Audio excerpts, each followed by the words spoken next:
Tayo po ay makakaupo na.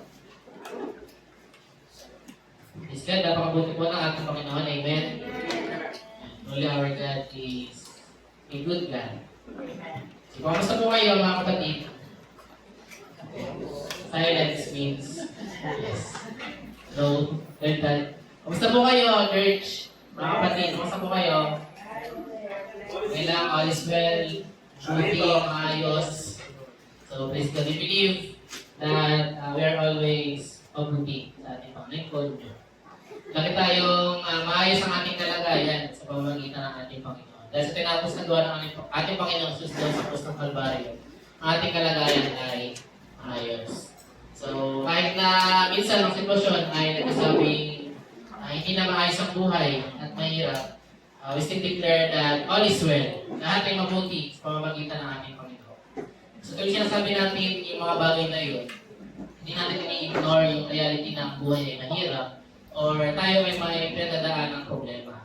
Sadyang, dinidiklar lang natin ang katagumpayan laban sa mga problema na ating pinagdadaanan. Amen? Kumbaga, anong mas pipiliin mo? Magpadala sa problema or magdeklara ng katagumpayan kahit nandyan pa ang problema? Siyempre, deklara rin ang katagumpayan kahit nandyan pa ang problema. Amen? Amen. So, all is well. So, ipapakibahati mo na ang inyong katabi ng 2 thumbs up. We are blessed and highly favored in Christ. So, sa pamamagitan ng ginawa ng ating Panginoong Jesus doon sa krus ng Kalbaryo, tayo ay pinagpala at kubos na pinaburan ng Diyos. Amen? Amen. So, ipapalakpan po natin ang ating Panginoon. Ang Diyos na mabuti at kailanman hindi siya nagbago. So, praise God po. Tayo muna ay manalangin bago po tayo magpatuloy sa ating pagkakanan. Let us pray, let us first to witness to the Lord. Tayo manalangin. Panginoon, salamat po Diyos sa napakagandang umaga na ito na ibigay mo sa buhay ng bawat isa. Maraming salamat Panginoon sa iyong pagtagpo sa amin, sa aming pagbibigay ng papuri at pagsamba sa iyo sa pamamagitan ng aming mga kanta. Lord, tunay nga na ikaw ang Diyos na nananahan sa aming mga papuri. Lord, sa umagang ito, pinapanalangin namin na study your word, patuloy ng maranasan, karunungan nagmumula sa iyo. Lubos po namin maunawaan, O Diyos, yung pangusap mo sa amin ngayong umaga. Ito po ang marinig ng mga taong narito, O Diyos. Ang boses ko po ang siya kanilang marinig. Pinakamahalaga sa lahat pong ito, bahunin po namin ang lahat ng aming aralin sa umagang ito at may apply po namin ito sa pang-araw-araw namin. Salamat O Diyos, ikaw lang po ang mag-glorify sa lahat ng aming gagawin maging sa pag-aaral na ito. Muli sa lahat, Panginoon, sa ilang po ang papuri, pagsambay ito po. Ay panalangin sa pangalan ni Jesus. Amen.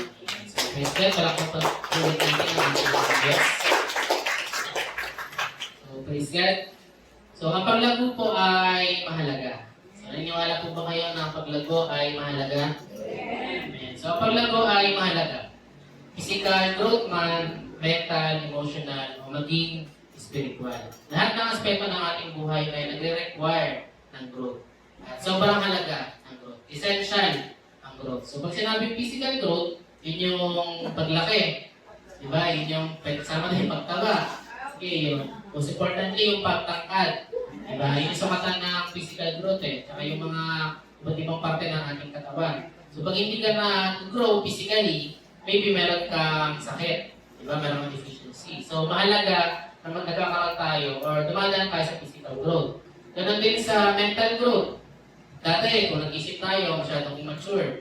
Diba? Kung nag-isip tayo, laging isip bata kung tawagin. Pero dahil tayo ay dumaranas ng mental growth, nagbabago ang ating isip, nag-develop ang ating brain, nakapag-isip tayo as matured person. So, mahalaga ang mental growth. Mahalaga din ang emotional growth. Dati, wala kang emotional regulation. Dati, mabilis kang mainis. Konting kanti lang sa'yo, kinalbit ka lang, nagagalit ka na agad. Diba? So, pero ngayon, dahil nagkaroon ng emotional growth, natututo ka na magpasensya. Pasinsya, kumbaga. Natututo ka na magpasensya, natututo ka na kumintindi kahit na minsan, ginagalit ka na. So, yun yung tawag na emotional growth. And most importantly, sa ating mga Kristyano, spiritual growth. Dati isip bata tayo kapag mag-isip when it comes sa mga bagay na may kinalaman sa espiritu. Pero ngayon, tayo ay nag-grow, tayo ay nag-mature spiritually. At tutunan natin na lahat ng bagay ay dapat natin maunawa sa tulong ng ating Panginoon Jesus. So mahalaga na tayo ay nag-grow sa lahat ng aspeto ng ating buhay. Mahalaga tayo nag-grow physically, mentally, emotionally, and most importantly, spiritually. Dahil tayo lahat ay mga Kristiyano. So ang paglago po ang tumutulong sa atin upang hindi tayo maging stagnant. Ano bang ibig sabihin ng stagnant?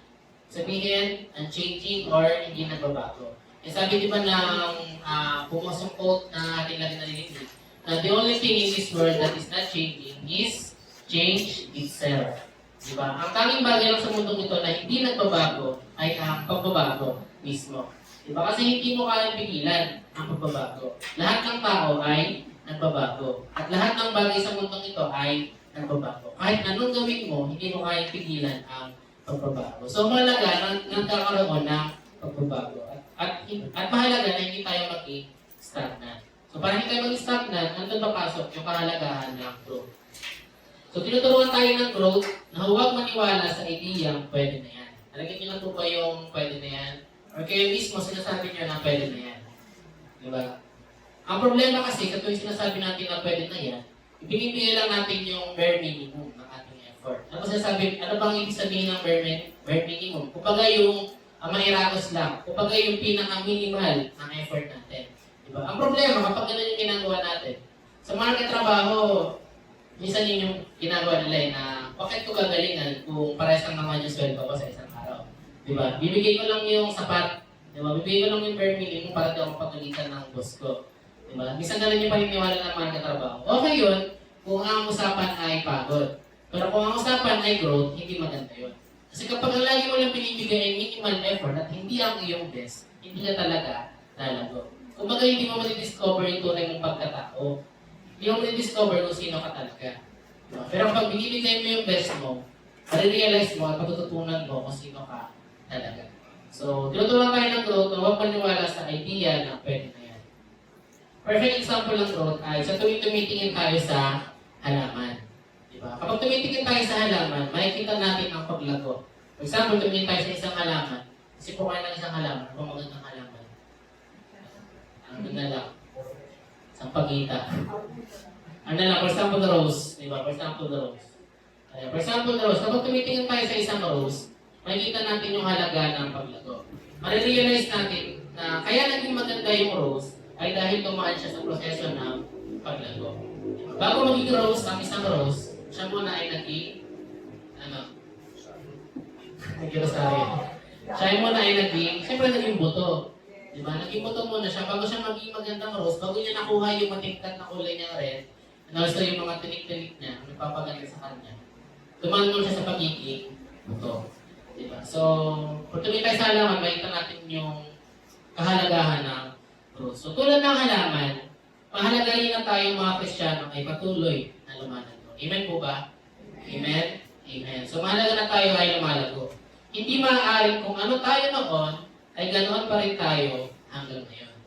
Diba? Kasi again, ang tawag sa iyo, magiging stagnant ka. Diba? Walang growth. Diba? Kung ano ka noon, tapos hanggang ngayon, ganoon ka pa rin, magiging stagnant ka. Hindi healthy yun as a Christian. Kasi sabihin, hindi ka nag-grow. Diba? Hindi ka nag-grow spiritually. Nais ng Diyos na tayo ay lumago. Amen? Gusto ng Diyos na tayo ay lumago. Amen po ba? Nais ng Diyos na tayo ay lumago, magbago at maging mala Kristo. Hindi ba iyon ang ultimate goal sa mga umatag ng discipleship? Diba? Sa iba't ibang uri ng discipleship. Diba sinasabi na ang ultimate goal o overarching goal ay maging Christ-like o maging mala Kristo. Diba? So paano mo maabot yung pagiging mala Kristo kung hindi ka naman lumalago? Pag ba naging Kristiyano ka, mala Kristo ka na agad. Hindi, diba? Sobrang layo mo pa kay Kristo. Pero true growth, naabot natin at kaya natin maging Christ-like. Diba? So maabot lang natin ang pagiging mala Kristo kapag tayo ay lumalago. So magagawa lang natin yan kung tayo ay lalago, kung tayo ay mag-grow. Pero kung hindi tayo lalago, hindi natin maaabot ang pagiging Christ-like o pagiging mala Kristo. So ngayon, agree po kayo na mahalaga ang paglago. Amen? Amen. So mahalaga ang paglago. The question is, paano ako lalago? Madaling sabihin na mahalaga ang paglago, pero pag tinanong kung paano lalago, hindi ko alam bakit. O hindi ko alam paano ako lalago. So, paano tayo lalago? Ano ang dapat natin gawin upang lumago tayo spiritually? So, napakaraming paraan upang tayo ay lumago spiritually. So, una, maaaring sa, ano po yan? Maaaring sa panalangin or maaaring sa prayer. Dati pa nag-pray ka, literal lang paulit-ulit. Kung ano yung una mo sinabi noong una, ganun din sinasabi mo hanggang dulo, di ba? Pero dahil lumalago ka spiritually, kahit ka nanalangin, tutunan mo na ang panalangin ay hindi dapat paulit-ulit. Di ba? Kailangan, hayaan mo na yung Holy Spirit yung magturo sa'yo kung ano yung papanalangin mo. Di ba? So, una is prayer. Next, through worship sa context ng pag-awit. Diba? Kasi iba't ibang uri ang worship. Mayroong iba't ibang uri ng worship. Sabi nga worship is a lifestyle. Pero dito, ang context ay sa pag-awit. Yung ginagawa natin kanina, diba? Tayo ay lumalago spiritually sa pamamagitan ng worship. Dati, hindi natin alam kung bakit nagtataas ng kamay. Hindi ka tayo nagtataas ng kamay kasi natin maintindihan. Pero dahil tayo ay lumalago, natutunan natin na ang pagtataas ng kamay ay minsan hindi naman kailangan pangiligtos. Diba? Kapag naranasan ng presensya ng Diyos, huwag tayo mahiyang magtaas ng kamay. Pero naiintindihan din natin na ang worship ay hindi lang manusukat sa kung sino yung umiiyak habang worship time, sino yung lumuluhod habang worship time. Diba? May kanya-kanya tayong paraan ng worship. Yung iba nagtataas ng kamay, okay yun. Yung iba hindi nagtataas ng kamay, okay yun. Yung iba lumuluhod, okay yun. Yung iba umiiyak, okay. Yung iba naman, parang tuod lang na nakatayo, okay lang din yan. Diba? As long as na-worship nila si God, na-worship nila si Jesus, okay lang din. Kasi may kanya-kanya tayong paraan ng pagsamba. Next, also, sa giving or sa pag-ibigay. Sa pamamagitan ng pagbigay, tayo ay lumalago. Dati hindi natin alam na kung anong motive or anong dahilan bakit tayo ay nagbibigay. Pero dahil tayo ay lumalago, sa patuloy ng pagbibigay, tayo ay lumalago. Tayo ay nag-grow. Dati, naniniwala tayo na 10% lang ang pwede ibigay sa Diyos. Diba? Pero ngayon, naniniwala tayo na as long as yun yung laman ng puso mo, kahit 100% pa yan, kahit ibigay mo pa lahat ng sweldo mo sa isang buwan, okay lang yan kung yun yung laman ng puso mo. Hindi ba't yung babaeng balo ang ganun ang ginawa niya? 100%. Diba? Yan lang yung natitira niyang pera eh. Yan lang yung natitira niyang pera, diba? Na para sa kanya. Pwede sana niya ipambili ng kahit ano. Pero ang ginawa niya, binigay niya sa templo ng Diyos. Diba? Ang pagbibigay, sa kata ng pagbibigay ay ang laman ng ating mga puso. Huwag mong ibigay kung napipilitan ka. Huwag mong ibigay kung utusan ka lang. Hindi ko na napuputusan lang kasi ako eh. So, hindi dapat gano'n. Ibigay mo kung ano yung laman ng puso mo. So, maraming paraan para tayo ay lumako. Pero ngayong umaga, mag-focus lang po tayo sa isa. At ito ay ang salita ng Diyos. The Word, ang salita ng Diyos. So, naniniwala po ba kayo ng halaga ang Word of God para sa ating paglago? So, parang halaga ng Word of God. Yung mga nakaraang buwan, ilang beses natin napag-aralan sa mga application na kailangan lang yung babasa ng Bible, kasi nakaraang buwan spiritual living ang ating general topic. So, lagi naraanan doon na mahalaga ang pagbabasa ng Bible bilang mga Kristyano. So, bilang mamuhay para sa ating Panginoon. So, pag-uusapan natin kung bakit mahalaga ang salita ng Diyos sa ating paglago spiritual. So, ang title po ng ating preaching for today ay God's Word, the Foundation of Spiritual Growth. So, ang salita ng Diyos ang pundasyon ng paglago. Ang salita ng Diyos ang foundation ng paglago. So, ang question, why is God's Word important for our spiritual growth? Bakit nga ba mahalaga? Bakit naging pundasyon ng salita ng Diyos para sa ating spiritual na paglago? So, why is God's Word important? Bakit mahalaga ang salita ng Diyos para sa ating spiritual na paglago? So, ready na po ba kayo malaman kung bakit mahalaga?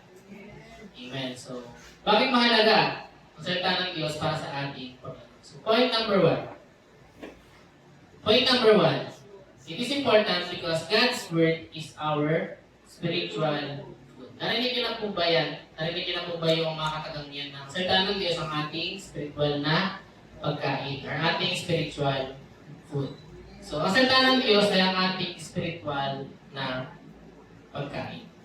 So, sabi sa 1 Peter chapter 2 verses 1 to 3, dahil ipinanganak na kayo muli, talikuran ninyo ang lahat ng uri ng kasamaan, pandaraya, pagkukunwari, pagkaingit, at lahat ng paninirang uri.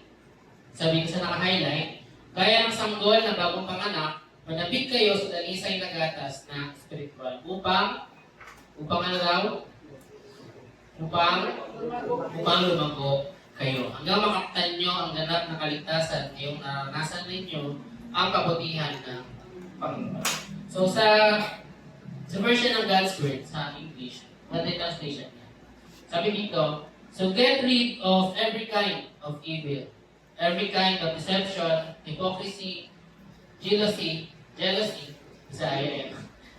and every kind of slander. Sabi sa next slide, desire God's pure word. So spiritual meal, inyong God's pure word. Diba? So doon tayo sa Tagalog, sa HSP, medyo malabo ang translation. Pero dito, malinaw. Ano yung spiritual meal? Yung God's pure word. As newborn babies desire milk, then you will grow in your salvation. So, anong gagawin para mag-grow sa salvation? Kailangan i-desire yung God's pure word. Pag dinesire mo yung God's pure word, ano mangyayari? You will grow in your salvation. Hindi sinabi dyan na makakamtan mo yung salvation mo. Ang sabi lang dyan, lalago ka sa salvation. Kasi meron ka ng kaligtasan. Saved ka na. Pero ang dilemma ngayon, lalago ka ba or may stagnant ka na lang?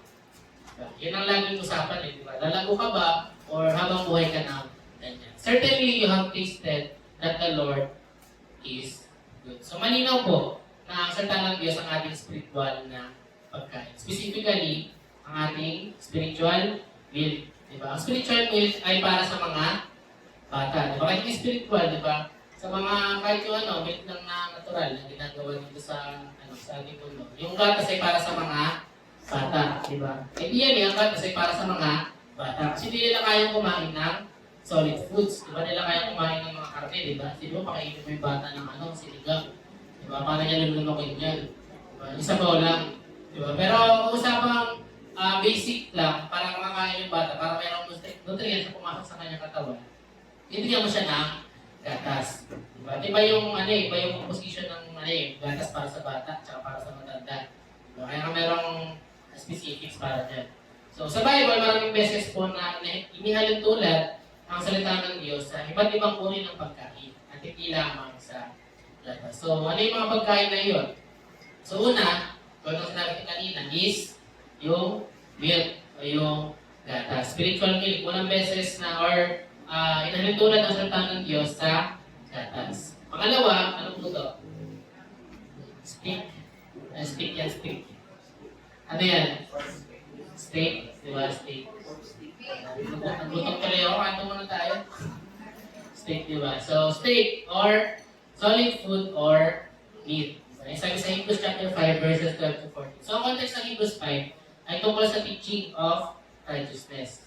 To be specific, ang sinasabi niya na solid food ay yung teaching of righteousness. Sinabi doon na sana tagapagturo na kayo. Sana tuturuan na kayo ng teaching of righteousness. Kaso nga lang, immature pa rin kayo. Para pa rin kayo mga bata. Diba? Kaya hindi pa kayo mapakain ng steak. Hindi pa kayo mapakain ng karne. Diba? Kasi, ang teaching ng Bible ay iba't ibang uri. Meron para sa bata. For example, teaching ng Trinity ay hindi mo pwedeng ituro sa bagong Kristyano. Kasi sasabog ang utak niyan.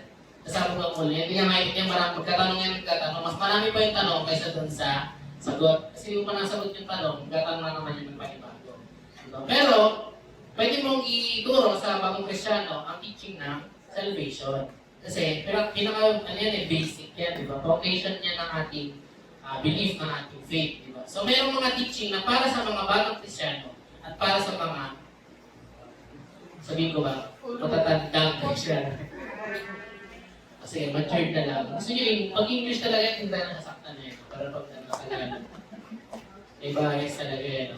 So, para sa mga matured Christian, para sa kanila yung solid food or meat. So, specifically, ang sinabi sa Hebrews 5, teaching of righteousness. Pero ang teaching of righteousness, may kita mo rin naman sa Bible.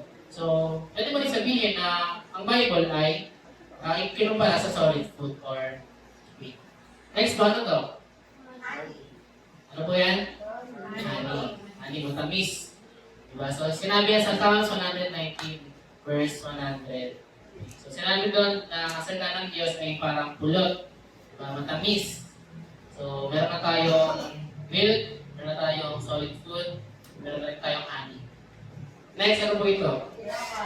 Tinapay or bread. So, nung si Jesus ay tinempt, diba? Tinempt siya ni Satan. Diba? Sabi niya, kung gawin Diyos, gawin mong tinapay ang batong ito. Diba? Pero sabi ni Jesus, ang Ang sabi ni Jesus, hindi lamang sa tinapay na umuhay ang tao, kundi sa bawat salita ng umutawi sa bibig ng Diyos. Diba? So, bread siya kasi ang context nun, pinagagawang tinapay yung bato eh. Diba? Pero sinabi ni Jesus na hindi lamang sa tinapay. Kumbaga, inahalin tulad ni Jesus yung Word of God sa tinapay. Kumbaga, equal silang dalawa. Yung bread, nagbibigay ng nutrients para sa ating physical body. And ganoon din naman yung spiritual bread or yung Word of God, nagbibigay sa ating spiritual na pangangailangan. Bread, physical bread para sa ating physical body, and spiritual bread para sa ating spiritual na pangangailangan. So, kompleto. Merong pambata, may milk, merong pang matanda. Meron ding dessert, di ba? Kung yung dessert ng honey, sarap niyan. Di ba? Meron ding pang umagahan, bread. Di ba? Kompleto ang salita ng Diyos, di ba? Any time of the day. Di ba? Pwede sa simula, bread muna. Ano lang, pang panimula ng araw. Kapag ikaw yung batang Kristyano, milk muna. Di ba? Pero kung ikaw yung matagal ng Kristyano, matured ng Kristyano, solid food na. Ready ka na sa mga madalalim na katuruan. At kapag tapos mong kumain, mag-dessert ka naman. Di ba, honey? Matamis, diba ang dessert ay pangtanggal, umay, di ba? No, may kansay na rin mo. Diba? So, kompleto ang salita ng Diyos. Amen? Amen. Diba? So, kahit anumang uri ka ng Kristyano, merong word na para sa iyo. Diba? So, ang salita ng Diyos ay ang ating spiritual na pagkain. Amen? So, malinaw yun.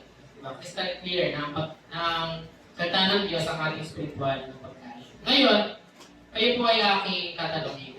Mahalaga po ba ang pagkain? Mahina po ang sagot niyo sa malakas na tanong. Mahalaga po ba ang pagkain? Mahalaga ang pagkain. Tingnan niyo yung katabi niyo para malaman niyo kung mahalaga ang pagkain. Mahalaga ba ang pagkain? Tingnan niyo yung katabi niyo kasi hindi ang buhay ngayon kung hindi ako kumakain. Kung para sa kanya, hindi mahalaga ang pagkain. Ito talaga, masama kayo mag-isipin. So, mahalaga ang pagkain. So, mahalaga po ba ang pagkain para sa ating paglago o paglaki? Amen? Amen. So, definitely, yes, kasi hindi tayo aabot sa ganitong punto kung hindi tayo kumakain. Try na po ba hindi kumain? Diba? Parang gusto mo na lang gusto mo lang mamatay kasi kumakain. Actually, mamatay ka naman talaga kapag hindi ako kumakain. Diba? So, alam natin lahat ng pagkain ay mahalaga para sa growth and development. For example, kasi sinabi ko sa kanina. For example, sa mga bata. Kapag ang isang bata ay hindi kumakain o umiinom ng gatas, siguradong hindi yan lalaki kasi yun ang source of nutrients niya. Diba? Natry niyo na po bang hindi pa inumin ng gatas ang isang bata? Diba? Hindi yan tatanda kasi mating niyang bata. Diba? Wala siyang source of nutrients. Gayun din naman sa mga matatanda. Kapag hindi tayo kumain ng meat or any kind of food, tayo ay manghihina. Diba? So, same goes with our spiritual well-being. Kapag hindi tayo nagbabasa ng salita ng Diyos, hindi rin tayo lalago dahil ang Word of God ang ating spiritual food and source of spiritual nourishment. Diba? So, kung paanong hindi lalaki or magkuro ang isang bata o isang matanda kapag hindi siya kumakain, ganoon din ang ating mga espiritu. Alam natin ang Word of God ang ating spiritual food. Kaya pag hindi natin pinakain ng ating espiritu, hindi talaga yan lalago. Hindi talaga yan mag-develop. So, kaya kailangan natin pagbasa ng salita ng Diyos. Kailangan talaga natin magbasa ng salita ng Diyos. Hindi lang yon recommendation. Yun ay isang utos. It's a must. Diba? Kailangan talaga natin magbasa ng salita ng Diyos. Hindi pwedeng hindi. Dahil ang nangyayari kapag hindi tayo nagbabasa ng salita ng Diyos, ay parang ginugutom natin ang ating espiritu. Hindi natin ito pinapakain. At dahil hindi ito nakakakain, ano mangyayari? Ito ay manghihina. Doon minsan lumalabas yung sinasabi natin na ako ay nanghihina in spirit. Kung lalapit ka sa akin at sabihin mo na nanghihina ka, ang una kong tanong, nagbabasa ka pa ng Bible? So yun yung unang, kumbaga sa doktor, yun yung una niyang diagnosis. Diba? Bakit hindi ka na kasi nagbabasa ng Bible? For example, lumapit nyo sa isang pasyente. Dok, nanghihina ako. Kumakain ka pa ba? Yun yung unang tanong. Diba? Kasi nagbibigay ng energy yung pagkain. Yung ganoon din sa ating, sa context ng spirit. Diba? Kapag sinabi mo na nanghihina ako ng spirit, ang tanong, nagbabasa ka ba ng Bible?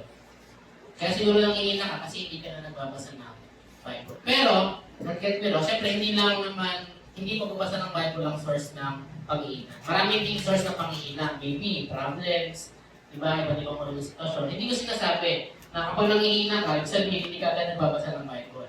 Yun lang yung pwedeng maging isa. Pero hindi yun yung taming reason. So, sa ating physical na pangangatawan, kapag nangihina ang ating spirito, dahil yun sa minsan hindi nakakain. And ganun sa ating physical body, kapag hindi nakakain ng ating physical body, nangihina rin ito. Diba? Pares lang yung physical tsaka spiritual. So, naranasan nyo na po bang hindi kumain ng ilang araw? Naranasan nyo na pong hindi kumain ng ilang araw? Pwede pwede yung trip lang na hindi kumain. Pwede rin yung wala talagang makain. Try nyo na pong hindi kumain ng ilang araw. Ano pong naramdaman nyo? Ano pong naramdaman nyo? Hindi kayo kumain ng ilang araw. Example yung mga nagkakaroon, fasting. Tanggal, 30-10, fasting. Ba't ba ko na yung fasting? Fasting kasi fasting. Try nyo na po mag-fasting, try nyo na po hindi kumain ng isang araw. Ano pong naramdaman nyo? Nangihina po. Di po kayo kumain ngayong araw? Nangihina po kayo. Diba? Kung paano nangihina yung katawan natin kung hindi ko kumain, ganun din po kanina ang inyong mga boses. Ano pong mangyayari kapag hindi tayo kumain ng ilang araw? Nangihina. Yun, nangihina. Medyo kumain na. Nangihina, diba? So, isang araw pa nga lang, hinahina na tayo. Diba? Paano pa kaya ang ating espiritu na isang linggo, isang buwan, o minsan na isang taon na hindi nakakakain? Diba? Maawa ka naman sa espiritu mo. Sobrang payat na yan. Pag humarap ka sa salamin, sobrang payat na yan. Diba? Minsan, isang araw, di tayo nakapabasa ng Bible. Sige. Isang linggo, sige, pagtsatsagaan. Pero kung umabot na isang taon, anong itsura niyan? Diba? Try na po hindi kumain isang taon. Baka hindi kayo umabot na isang taon eh. Diba? So, ano sa ating spirito? Ano na kaya itsura ng ating spirito na yan? Kung umarap tayo sa salamin. Ano kaya ang itsura? Mataba ba? Or sakto lang? Or nangangayayan na? Naghihingalo na ang ating spirito. Dahil hindi nakakain. So, kaya kung gusto talaga natin lumago, magbasa tayo ng salita ng Diyos. Hindi yung suggestion lang na pwede mong gawin o hindi. Iyan ay utos dahil essential yan. Anong sabihin pag sinabing essential? Sabihin, hindi kayang, for example, hindi kayang mabuwang isang bagay kung wala yung essential na yun. For example, sa dish na adobo, anong essential ng adobo?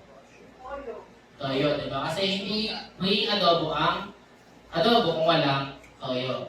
Sa paksiw, ano ang essential ng paksiw? Katabi daw, sabi daw. Ano katabi? Hindi katabi. Diba? Suka. Diba? Maasim pero katabi at grabe naman. Diba? So, essential sa paksiw ay suka. Diba? Kasi hindi magiging paksiw ang paksiw kung walang suka. Diba? So, parang parang nagprito. May nag-isa ng isla. Diba? So, yun yung ibig sabihin ng essential. Diba? Hindi mo kayang mamuhay o hindi pwede mabuhay isang bagay kung wala yung essential na yun. So, hindi natin kaya mabuhay kung wala ang Word of God. Hindi kaya mabuhay ng ating spirito kung wala ang Word of God. Kung hindi tayo nagbabasa ng Bible, manghihina po talaga tayo. Diba? Sa hindi pa nga nagbabasa ng Bible, nanghihina na tayo eh. How much more pa kaya kapag may dumating na problema? Dagdag pa yun sa panghihina. Dagdag pa yun sa mga dahilan para tayo ay pamilya. So, walang paglago kung walang pagbabasa ng salita ng Diyos. So, masakit, pero ayun ang katotohanan. Ika nga, truth hurts. Pero sinabi rin ng Bible na the truth will set you free. Masakit ang katotohanan, pero truthfully, papalayanin ka. Wala sa kasunod. Amen? So, apart from the word, walang paglago. So, mahalaga po na tayo ay nagbabasa ng Bible upang tayo ay lumago. Yun yung foundation ng ating spiritual life. Diba? Kasi, yung pananalangin, maybe hindi mo agad yan matutunan. Kasi may tamang paraan ng pananalangin. Diba? Pero yung magbabasa ng Bible, very basic. Sa mga Bible, nagbasa ka ng Bible. Naglalago ka na spiritually. Diba? So, very basic and foundation ng ating spiritual growth ang pagbabasa ng Bible. And also, mahalaga na tayo ay nagbabasa ng salita ng Diyos dahil inilalayo tayo nito mula sa kasamaan ng mundo. So, mapapansin natin na bago magkaroon ng verse 2, meron muna verse 1. Napakagaling niyo po talaga. Bagong discovery na naman. Bago mag number 2, meron napakagaling talaga. Before mag verse 2, meron muna verse 1. Diba? So, sa verse 1, kung mapapansin natin, parang ang layo na sinasabi kung ikaw connect mo sa verse 2. So, sabi sa verse 1, dahil pinanganak na kayo muli, talikuran na ninyo, ang lahat ng ulo ng kasamaan, pandaraya kung kunwari, pagkaintindihan lahat ng pagkikinig. Tapos, jump sa verse 2, gaya ng sanggol na bago panganak. Parang ang layo, di ba? Parang ang layo ng discuss, di ba? Dito sa scripture na ito. Pero in reality, connected talaga silang dalawa. Kasi sabi sa verse 1, sinabi roon yung mga ugaling dapat ng kalimutan. Tapos doon naman sa verse 2, sinabi roon kung ano yung ugaling dapat tularan. Diba? Sa verse 1, yung mga ugaling na dapat nang alisin. Yung mga ugaling hindi dapat tularan o hindi dapat gawin. Sa verse 2 naman, sinabi doon yung ugaling dapat tularan. Diba? Sabi gaya ng sanggol. Gayahin ng sanggol na laging nag-crave. Diba? Sa spiritual or sa amin. So, connected yung verse 1 and verse 2. So, talikuran ng lahat ng uri ng kasamaan at ang sanggol na sabing sa gatas ang tularan.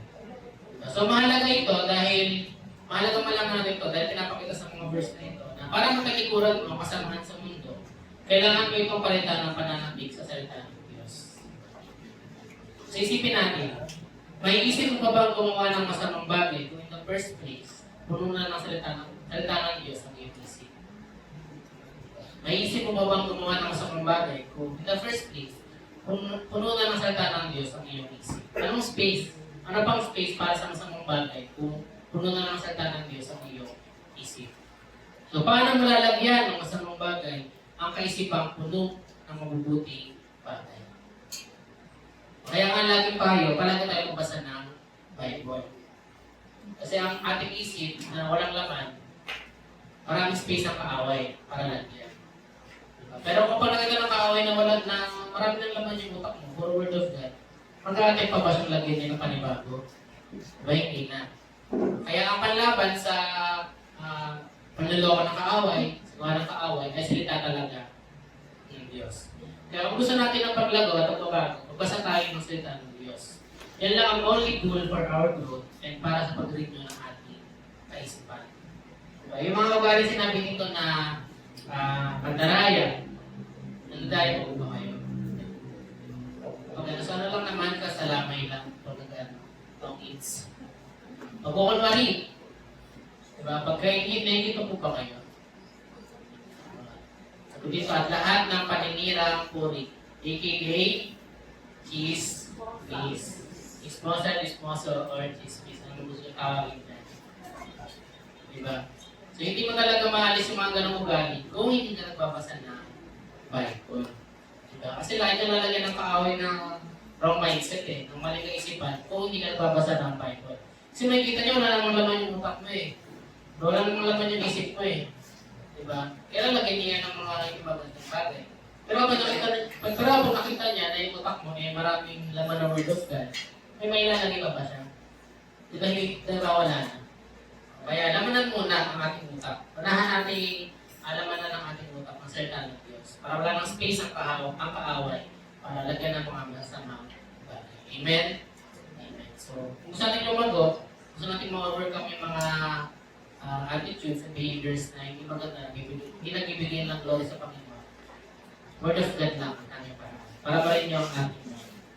So, hindi natin kayang palaguin at baguhin ang ating mga sarili. Hindi po natin kayang baguhin ang ating mga sarili. At hindi rin po natin kayang palaguin ang ating mga sarili. Tanging ang Diyos lang ang may kayang gumawa nun. Tanging ang Diyos lang ang may kakayahan na tayo ay palaguin at tayo ay baguhin. Kaya hindi rin natin kayang baguhin yung mga tao sa paligid natin. So, we can only pray for them. Pero hindi natin sila kayang baguhin. Ang Diyos lang ang kayang magbago sa kanila. At ganoon din sa atin. Ang Diyos lang ang kayang magbago sa atin. At ang pagbabagong iyon ay gagawin niya sa pamamagitan ng kanyang salita. Sa pamamagitan ng kanyang word. Diba? Again, kung sinabi ko kanina, apart from the word, kung walang word, walang paglago. Kung walang salita ng Diyos, walang spiritual growth. Dahil sa tulad sinabi sa point number 1, ang Word of God ang ating spiritual food. So God's Word is our spiritual. Number 2, bakit mahalaga ang salita ng Diyos? God's Word is our lamp and light. So alam ko na, alam niyo na, kung nasa scripture. Saan po ang scripture? Yung ko na 10 pesos ang makahula. Nasaan ko ba? Okay, diba? So, God's Word is our lamp and light. So, sabi sa Salmo 119, verse 105, sa version ng ESV. Ang salita ninyo ay ilaw sa aking banan, nagbibigay liwanag sa aking daraanan. So, maganda rin yung translation sa ERV. Maganda talaga translation sa ERV. Sobrang ganda. Sabi dito, your word is like a lamp that guides my steps. A light that shows the path I should take. So may dalawang bagay. Ano yung una? Yung lamp. Ang pangalawa yung light. Yung light, light tuloy. Lamp muna. Yung lamp, ang sabi doon, ang ginagawa ng lamp, it guides our steps. Ang ginagawa ng light, shows the path I should take. So magkaiba po ba? Magkaiba sila ng ginagawa? Yes, diba? So sabi niya dito, ang salita ng Diyos ay a lamp to our feet and a light to our path. Ano pinagkaiba ng dalawa? So lamp, para sa mga desisyon na immediate. Light para sa desisyon na pangmatagalan. So lamp para sa steps, light para sa pagpili ng daraanan. So, pakita ko sa inyo yung picture ng dalawa. Naka-encounter na po ba kayo ng lamp? Yung mga ano yan, yung mga lampara, yung mga nakatira sa probinsya. Diba? Kasi sa probinsya, wala masyadong kuryente. Kaya pagdating ng alas 6 ng gabi, bubuksan mo na ang lampara. Diba? Yan din yung nilapitan ng gamo-gamo. Diba? Kaya nasunod yung pakpak niya. Diba? So sa light naman, pag sinabing light kasi, pwedeng maraming kang pwedeng sabihin kung pinag-usapan naman. Pero in general, yung light is something na nag-illuminate or something na nagbibigay ng liwanag. So kung mapag-uusapan ay yung area na kaya niyang paliwanagin, ano yung mas malawak? Lamp or light? Ay, technically, di ba? Kasi ang lamp, maliit lang yung area na kanyang nailawan. Di ba? Kapag nasinding mo kayo ng lamp, for example, brownout sa bahay.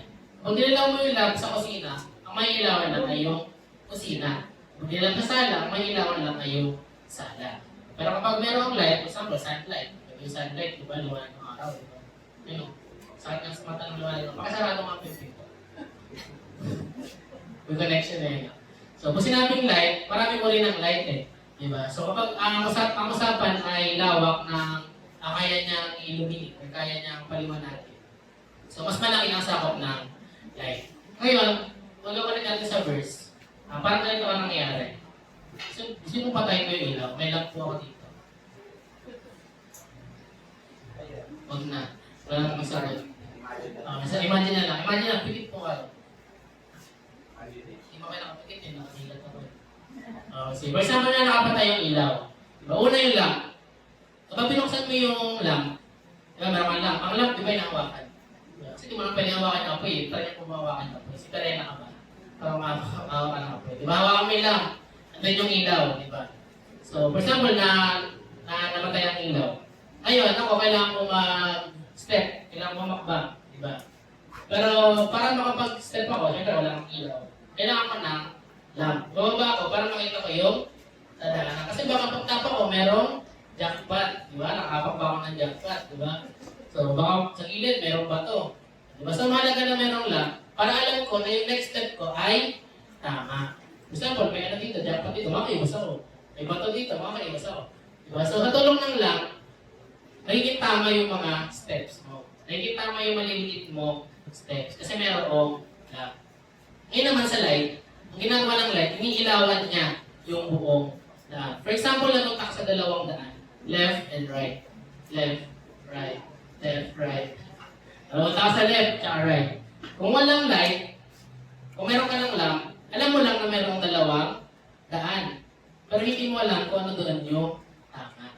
Kasi hindi mo alam yung sa kalagitnaan eh. Diba? Sa kaliwa pala, may aso. Diba? Sa kabila walang aso. Pero dahil nga wala kang light, pinili mo yung may aso. Diba? Kasi meron ka lang lamp eh. Tama yung step mo, Pero mali yung path na tinake mo. Di ba? So mahalaga na nandun yung dalawa. Mahalaga na merong kanlang para kada step mo tama. Mahalaga rin na merong light para yung pagpili mo ng daan ay tama. Diba? Kasi yung pinili mo daan, maraming aso, maraming patibong, di ba? Pero kapag merong light, alam mo kung ano doon yung tamang daanan. Di ba? So, hindi pwedeng lamp lang, kasi kapag lamp lang, makakarating ka sa daraanan, pero mali yung daraanan mo. Di ba? Pwede ka naman dumaan sa daan na walang aso, pero dumaan ka sa may aso kasi hindi mo alam na doon pala yung daanan na may aso. Diba? Hindi rin pwedeng light lang kasi alam mo yung tamang daanan, pero hindi mo alam kung tama yung maliliit mong steps. Diba? So mahalaga na yung dalawang iyon ay nagko-coexist. Diba? And buti na lang ang Word of God is a lamp and a light. Diba? Tutulungan tayo sa mga step by step na decision natin. For example, inaway ka ng kaibigan mo. Diba? Di mo alam anong gagawin. Diba? Through the Word of God, maliit na step, marirealize mo na huwag mong gantihan. Gusto mong magkatanong ka sa Lord, anong gagawin ko? Gantihan ko ba or hindi? Diba? Pero dahil lang ang Word of God, maliliit na steps, marirealize mo na maging patient ka. Huwag mong gantihan, maging mahinahan ka. Diba?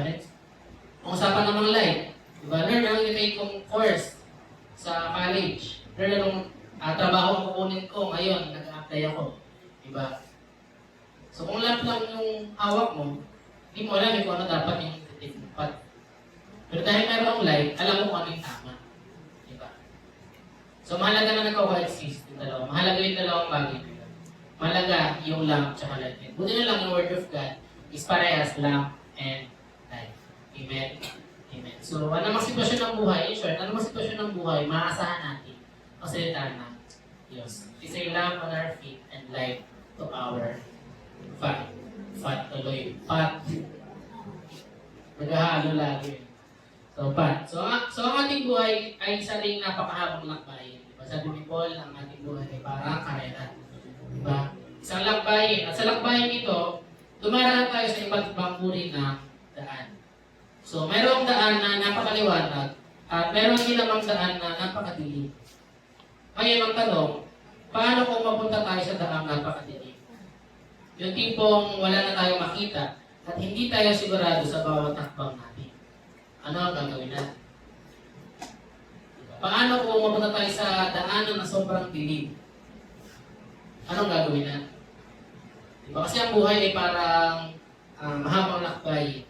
Diba? Dumadaan sa iba't ibang uri ng daan. Paano mapunta tayo sa daan na hindi natin gusto? Sa daan na madilim. Diba? Anong gagawin natin? So, syempre, kapag napunta tayo sa lugar na madilim, anong gagawin natin? Anong gagawin natin? Siyempre, nahanap ng ilaw. Diba? Hinap ng ilaw. Nahanap ng ilaw, diba? So, dahil alam natin ang ilaw at tutulong sa atin upang makita natin ang ating daanan. Diba? So, napakadali lang. Kapag madilim, maghahanap ka ng ilaw, ng source of light. Diba? So, kaya nga, sure nga ako, magpiyatay yung ilaw dito eh. Mag-unahan po kayo makakita sa switch. Kasi alam nyo na yun yung source ng light. Diba? So kapag madilim, maghahanap tayo ng source of light. So sa buhay natin, tayo rin ay dumadaan sa iba't ibang uri ng sitwasyon. May maliwanag at mayroong madilim. At sa tuwing nandoon tayo sa dilim, todo effort tayo makapag-produce ng light. So sa tuwing tayo ay may problema, lahat ginagawa natin upang tayo ay maliwanagan. Na para ba kaya natin hanapin yung dahilan kung bakit nangyayari ang mga bagay-bagay sa ating buhay. Example lang, tayang ka. Naghanap ka ng reason bakit ka namatayan. Baka sa dinami ng lahat ng tao sa mundong ito, bakit yung mahal ko ba sa buhay? Diba? Nag-effort ka para maintindihan mo sa sarili mo. For example, wala ka ng trabaho. Inisip mo yung dahilan, bakit ka naman ng trabaho? Todo effort ka para malaman kung bakit ka naman ng trabaho. Diba? Todo effort tayo para mag-make sense yung mga pinagdadaanan natin. Diba? Para maliwanagan ang ating mga isip. So, I will tell you the truth mga kapatid. Hindi natin kayang paliwanagin ang madilim na sitwasyon ang ating pinagdadaanan. Hindi natin kayang magbigay ng liwanag sa sitwasyon na ating pinagdadaanan. Hindi nga natin kayang hanapin ang dahilan kung bakit ganito ang ating nararanasan. We don't have the ability to do it. Hindi natin kaya maghanap ng rason kung bakit yung mga bagay-bagay sa ating buhay ay nangyayari. Hindi natin kaya na-explain yung mga bagay sa buhay natin. Kasi wala tayong kapangyarihan. Hindi naman tayo yung source of life. That is why, kailangan mong lumapit sa tunay na source of life. So, lumapit ka sa lamp, di ba? Maging gamo-gamo ka. Kaya mo yung gamo-gamo. Kasi wala kang pakpak na matatanggal. Kung may pakpak na natatanggal, huwag ka lumapit. Pero wala namang pakpak eh. Diba? Kaya lumapit ka sa lamp, sa source of life. Lumapit ka sa ilaw upang liwanag ang madilim sitwasyon na iyong pinagdaraanan. Huwag mong hanapin ang sagot sa iba. Hanapin mo ang sagot sa Kanya at sa mga salita niya. Kaya mo ang Diyos mismo ang magbigay liwanag sa madilim na sitwasyong pinagdaraanan. Even sa mga time na ikaw ay nalilito at hindi mo alam ang gagawin mo, magtiwala ka lang sa Kanyang mga salita dahil turo nito sa iyo kung ano ang minsan na pupunta tayo sa ganitong sitwasyon eh. Diba? Hindi natin alam kung ano yung path na i-take natin. Minsan natin alam kung ano yung daan na gagawin natin o kunin natin. Diba? Pero kapag tayo ay nalilito, lagi din ang daan ng karta ng Diyos sa ating maasahan. Ilaw yun sa ating daanan at lampara para sa ating mga steps. So, God's Word is our lamp and light. Number 3, God's Word is our spiritual mirror. So, ang salita ng Diyos ay salamin para sa atin. Sa tuwing tayo ay umarap sa salamin, ano po ang inyong nakikita? Siyempre sarili niyo po, di ba? Kasi creepy yun kapag hindi nakita sarili niyo. Diba? Tsaka kung anong ginagawa ng sarili mo, hindi yung ginagawa ng nasa salamin. Kaya tinawag na reflection, di ba? Kaya tinawag na salamin yun, kasi may kita mo yung sarili mo. So, bakit po kayo umarap sa salamin? Para makita ang itsura, para makita ang bakit ba? Oo. O bakit kung nga sa salamin? Para makita ang dumi sa mukha, para makita ang pimples, makita ang blackheads, whiteheads, para makita yung nakatayong buhok, yung puting buhok. Diba? Iba't ibang muring ng dahilan, diba? Kung bakit tayo umarap sa salamin. So, mahalaga po ba ang salamin? Yes. Mahalaga po ang salamin? Yes. So, mahalaga ang salamin. So, sa tulong ng salamin, nakikita natin ang ating mga flaws. Diba? Nakikita natin ang ating mga tigyawat, blackheads, and whiteheads.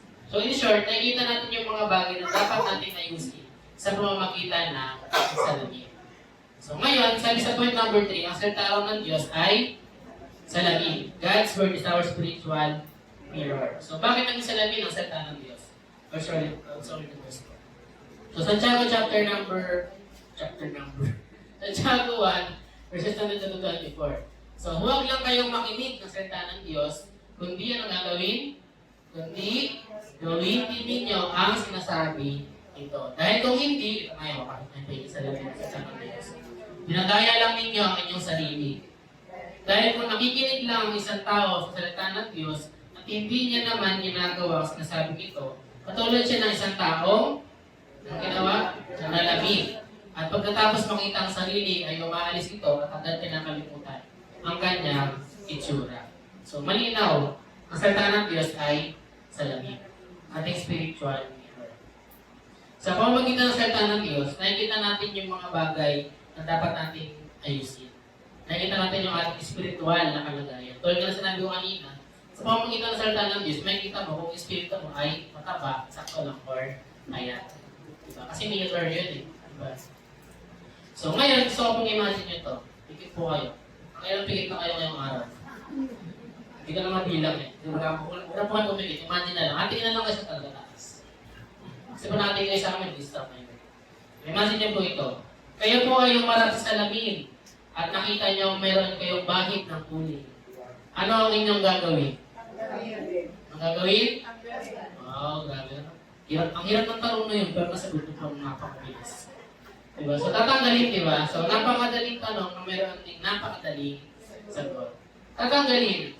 Pero bakit kapag tayo ay humaharap na sa spiritual na salamin ay hindi natin ito magawa? Diba? Kapag nakikita na natin yung mga hindi magandang ugali natin, ayaw natin itong tanggalin. Diba? Tayo ay nakikinig sa salita ng Diyos every Sunday. Pero kapag mayroong sinabi yung preacher na tumama sa atin, pinipilit natin umilat at ating sinasabi na hindi ako yan ha, yung katabi ko yan. Diba? Same lang yun eh, para ka lang din umarap sa lamig, diba? Pero hindi natin ma-apply sa spiritual sense, diba? May sinabi yung preacher sa harapan, tinamaan ka, uy, ilag, di ako yan, ito yun. Diba? Turo agad. Ilag, sabay turo agad. Diba? So, ganun din. Tayo ay lagi nakikinig at nababasa ng salita ng Diyos. Pero kapag usapang application na, biglang, wala na. Diba? Magaling makinig, pero mangmang sa pag-apply. Masakit. Masakit.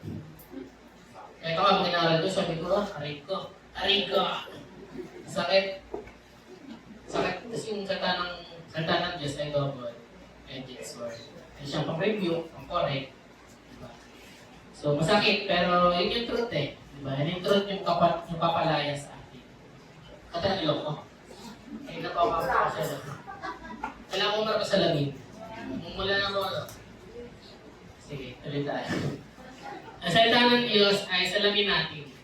Sa pamamagitan nito, nakikita natin ang ating mga pagkakamali at pagkukulang. Amen? Para mabasa tayo ng Bible, nabasa natin ang kwento ni Moises. Diba? Uy, nalalabit ka kasi, uy, si Moises ako kasi, reklamo.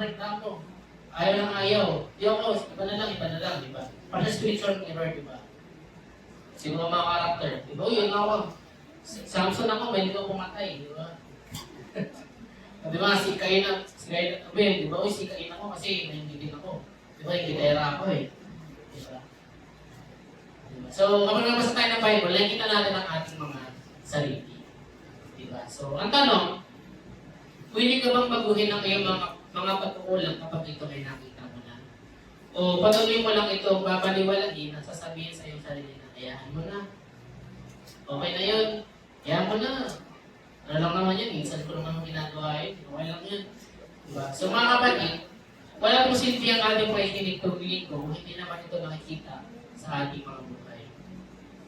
Walang silbi ang ating pakikinig tuwing ko kung hindi naman nakikita ang application dito. Walang kwenta ang malakas mong amen sa loob ng simbahan kung lahat naman ng tao sa bahay niyo ay iyong kalaban.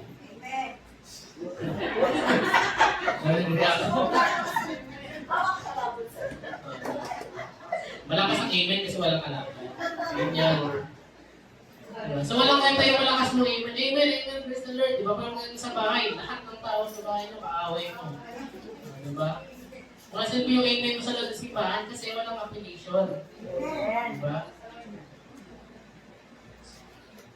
So wala rin kwenta ang kalaman mo sa salita ng Diyos kung hindi naman ito nakikita sa buhay mo. Amen. So ang sukatan ay wala sa pakikinig. Ito ay nasa kakayahan mong i-apply ang lahat ng napapakinggan. Di ba sabi nga nila, di ba, na lahat ng tao pwede mag-acquire ng knowledge. Pero hindi lahat ng tao ay wise enough para i-apply yung knowledge. Di ba? Okay ba ang knowledge siya? Wisdom. Knowledge is yung information na pinapasok mo sa utak mo. Yung wisdom is yung kakayahan mong i-apply yung knowledge na nakukuha mo. Kung baga input, process, output. Diba? Sa research, di ba? Input, knowledge sa utak. Process mo yung information. Ngayon, dapat merong output. Diba? So, hindi pwedeng masyadong enough yung knowledge mo, pero hindi mo naman alam paano i-apply. Diba? So, niloloko lang natin ang ating mga sarili sa tuwing tayo ay umuupo at nakikinig lang, pero wala namang ginagawa pagtapos. So, sabi sa translation ng ERV, yan chapter 1, verse 22, do what God's teaching says. Don't just listen and do nothing. Or sabi sa next line, sa naka-highlight, when you only sit and listen, tulad ng ginagawa nyo ngayon, you are fooling yourselves.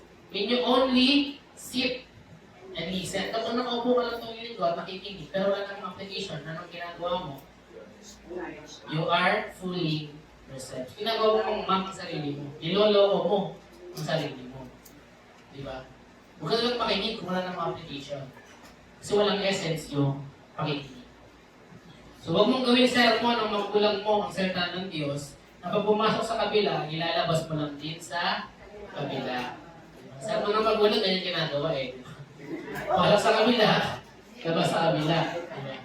So ang salita ng Diyos, dapat hindi gano'n. Diba? Sabi sa translation ng The Message, don't fool yourself into thinking that you are a listener when you are anything but, ano sabi?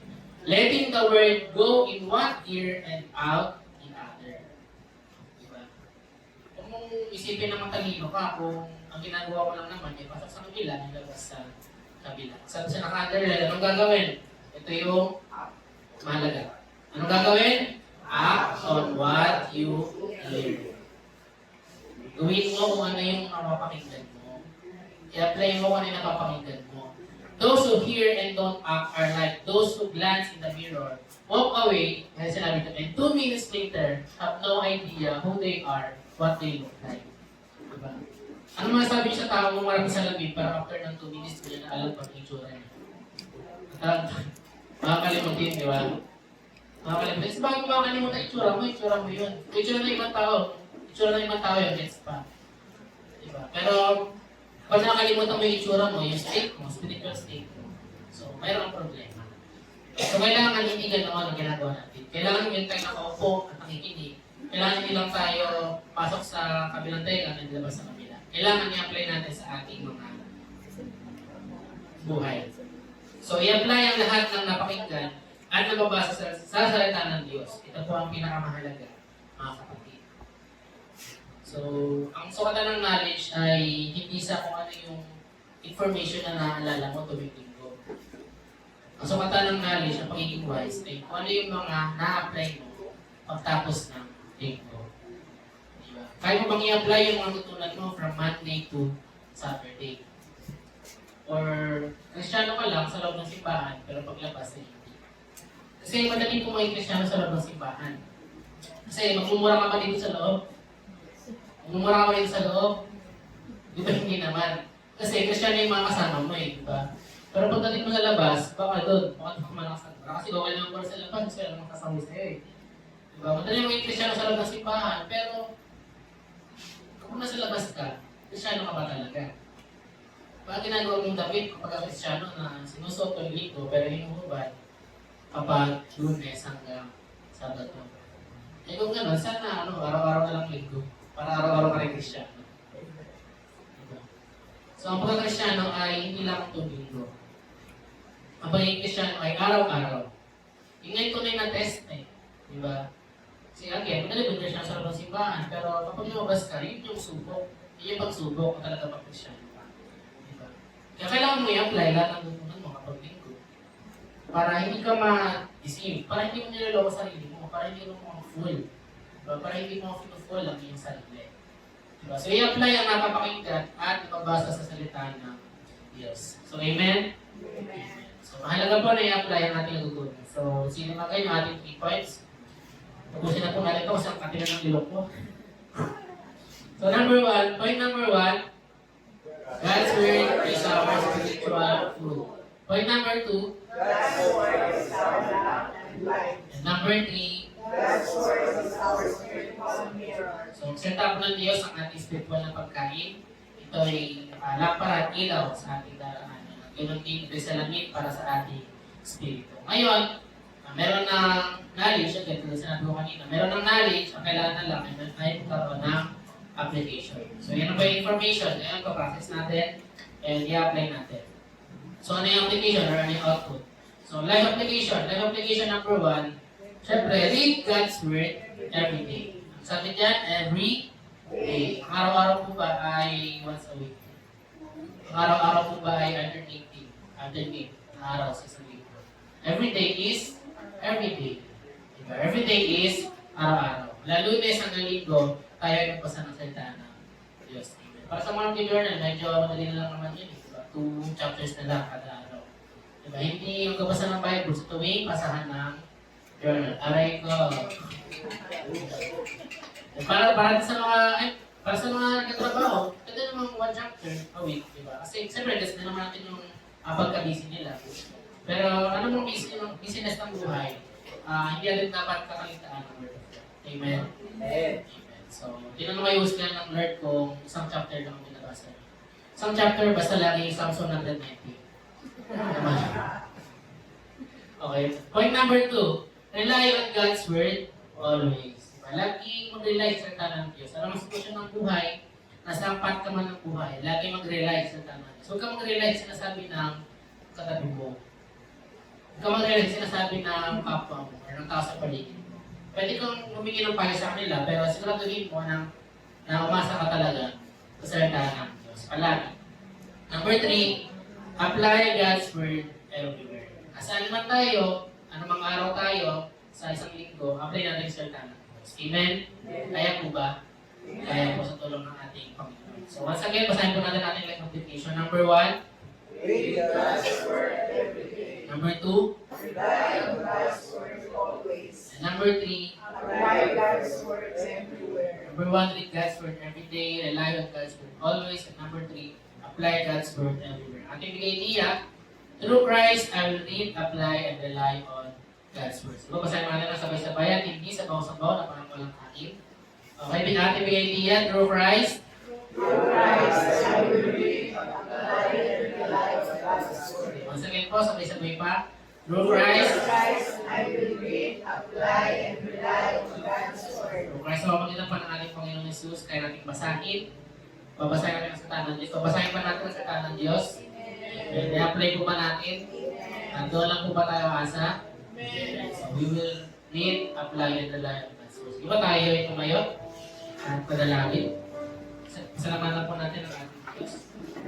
Let's pray po, Panginoon. Salamat po, Diyos, sa mga katitari pinagdalaw po sa buhay mo. Sa truly, O God, your word is like a double-edged sword, Panginoon, na siyang natuturo sa amin, Panginoon. Lord, maraming salamat sa mga bagay na ito sa amin ngayong umaga. Maraming salamat, Panginoon, sa paalala na dapat po ay lagi kami magbasa ng salita ng Diyos, araw-araw sa isang linggo, Panginoon. And ganoon din na lagi lang po kami umasa sa iyong salita. Pinamahalaga sa lahat, Panginoon, ay may-apply po namin lahat ng nababasa namin at napapakinggan namin sa aming pang-araw-araw na buhay. Lord, tulungan mo kami, Panginoon. We admit, O God, na mahirap kong i-apply ang salita ng Diyos, lalo na nandito pa kami sa mundo. Pero, you know, Father, sa tulong mo, kakayanin po namin. Tutulong ng Holy Spirit mo na siya ang lagi nagpapangbig, lagi po napapaalala sa amin. Kakayanin po namin sa tulong mo. Kaya muli, salamat, Panginoon. Alam po namin na lahat po ng napag-aralan namin ngayong umaga ay tumingin po sa aming puso, sa aming isipan. At may i-apply po namin ito sa aming mga buhay. Mas sa Ginoo, God, maraming salamat po. At sa ilang po mapuri. Pasalamat po sa bahay. Ngayon na lang sa pangalan ng Jesus. Amen.